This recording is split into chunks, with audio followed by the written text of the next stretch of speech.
day mga kadiskarte. So ngayong araw na ulit, yan, panibago na naman, magpapakain na naman tayo sa ating mga alagang manok. Ayan.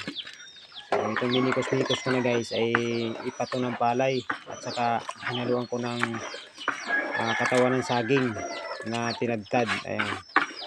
Para medyo marami-rami yung pagkain nila ngayong araw na to. So at ayan, pagpasok ko pa lang sa tulay, ay sinasalubong na agad ako. Ayan. Ganda, salubungan yan. So napakasarap sa pakiramdam guys pag ganyan yung alaga mo.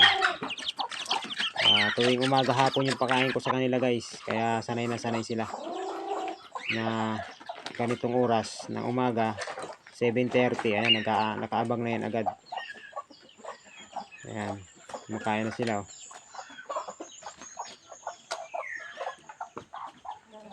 Masarap din guys kasi may alaga kang hayop. Ito yung pinakang mo sa umaga. Sila yung uunahin mo.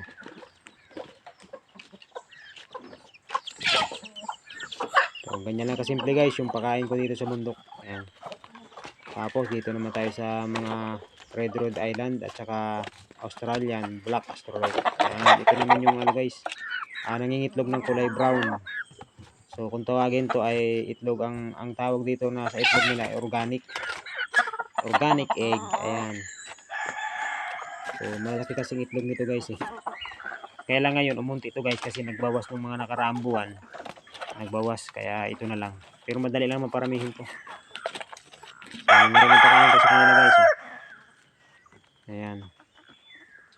Tingnan nyo kung gano'n yung katatakaw maglantakan.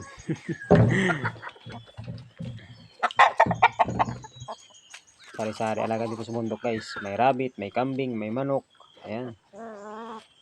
So napakasarap sa pakiramdam na marami kang alaga.